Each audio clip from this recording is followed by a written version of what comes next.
وہ کون سے عیب ہے جن کی وجہ سے اس جانور کی قربانی ممکن نہیں ہوگی؟ دیکھیے، اولاً تو انسان کو ایسے ہی جانور کا انتخاب کرنا چاہیے جو ہر قسم کی عیوب، چھوٹے بڑے عیوب سے پاک ہو، خوبصورت ہو اور تندرست ہو۔ ایسے ہی جانور کی قربانی کرنی چاہیے۔ ان اللہ طیب لا یقبل الا الطیب، یہ چیز تو ہمیشہ ذہن میں رہنی چاہیے۔ دوسری بات یہ ہے کہ انسان کچھ عیوب اللہ کے رسول صلی اللہ علیہ وسلم نے ایسے متعین فرما دیے ہیں کہ ان کی موجودگی میں اس جانور کی قربانی نہیں ہو سکتی۔ جیسا کہ حضرت براء ابن عازب کی حدیث سنن کے اندر موجود ہے کہ آپ صلی اللہ علیہ وسلم جب پوچھا گیا تو آپ نے انگلیوں سے اشارہ فرمایا۔ راوی حضرت براء اشارہ کرتے ہیں، کہتے ہیں میری یہ انگلیاں آپ کی انگلیاں ہم سے بڑی تھیں، ہے نا؟ آپ نے فرمایا کہ 4 قسم کے عیب ایسے ہیں جو قربانی میں نہیں چل سکتے۔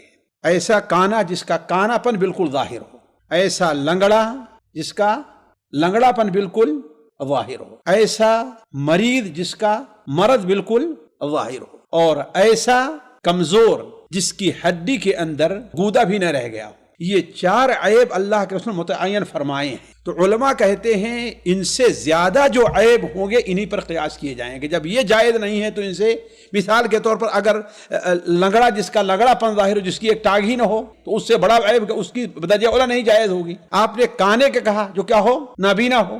تو جو عیوب اس سے زیادہ ایسے ہیں یا اس سے زیادہ ہیں ان کی قربانی جائز نہیں ہے۔ اسی لیے جب تابعین نے حضرت براء سے یہ حدیث سنی تو انہوں نے کہا کہ لیکن یہ عیب مجھ کو پسند نہیں ہے۔ کہا اس کو اپنے پاس رکھو، اس کو تم اپنے پاس رکھو، لیکن لوگوں کی عبادت کو، لوگوں کی قربانی کو خراب نہ کرو۔ تو اس کا مطلب ہے کہ اس سے کم عیب ہے نا۔ یہ تو جواز کا معاملہ ہے، لیکن استحسان کا معاملہ، استحباب یہ ہے کہ ہر قسم کا عیب کسی بھی اس میں نہیں ہونا چاہیے۔ جیسا کہ حضرت علی رضی اللہ عنہ کی روایت نسائی وغیرہ میں ہے اور متعدد طرق سے وہ صحیح ثابت ہوتی کہ اللہ کے رسول صلی اللہ علیہ وسلم ہمیں حکم دیا کہ ہم آنکھ اور کان کو اچھی طریقے سے دیکھ لیں۔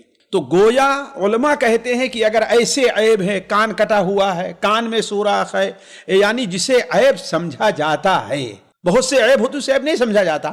اب مثال کے طور پر ایک جانور ہے، اس کے کان میں تھوڑا سا سوراخ ہے، اسے کوئی عیب نہیں سمجھتا ہے کہ نہیں ہے۔ تو کہنے کا مطلب یہ ہے کہ باقی جو اس قسم کے عیوب ہیں، کان میں ہے، اس کے سینگ کے اندر عیب ہو گیا ہے، سینگ ٹوٹی ہوئی ہے خاص طور پر، اب اس میں فقہا نے کہا کہ آدھے سے زیادہ ٹوٹی ہو یا کھول نکل گئی ہو تو جائز ہے، اور اگر وہ جڑ باقی ہے نہیں ہے تو بھی ناجائز، جڑ نہیں ہے تو ناجائز ہے۔ یعنی یہ سب قیود جو لگائی گئی ہیں اس پر شریعت پہ کوئی دلیل موجود نہیں ہے۔ تو انسان کو چاہیے تو یہ کہ وہ بہترین جانور کا انتخاب کرے، لیکن جہاں تک ناجائز ہونے کا ہوگا، یہ 4 عیوب پائے جائیں گے تو ناجائز ہے، اور اگر 4 عیوب نہیں پائے گئے تو جائز ہوگا۔ البتہ آپ یہ کہیے کہ اگر کسی کی سینگ ٹوٹی ہوئی ہے تو ناپسندیدہ ہے کہ نہیں ہے، کسی کا کان کٹا ہے وہ ناپسندیدہ ہے، لیکن اسے آپ کیا کہتے ہیں، حرام نہیں کہہ سکتے۔ دم کٹی ہے، دم 2 قسم کی ہے، ایک دم وہ ہے جو عام جانوروں کی ہے، اور ایک دم جو چھترا ہوا کرتا ہے جس کے وہ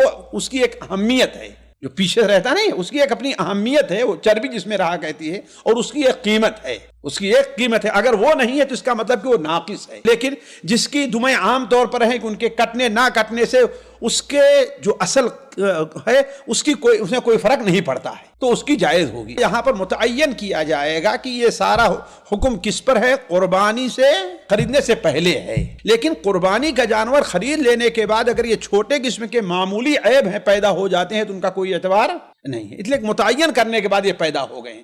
بلکہ میں تو کہتا ہوں اگر متعین کر دینے کے بعد لنگڑا ہو جائے تو پھر بھی انشاءاللہ اس کی قربانی، اور سلف سے ثابت ہے کہ لے کر کے آ رہے تھے اور کیا ہوا کہ اس گرا اور اس کی ایک ٹانگ ٹوٹ گئی، خرید کر کے لے آ رہے تھے، ٹھیک ہے اس کی قربانی کرو، اس لیے کہ جب آپ نے لیا تھا اور متعین کیا تھا تو صحیح سالم تھا، اس میں کوئی عیب نہیں تھا۔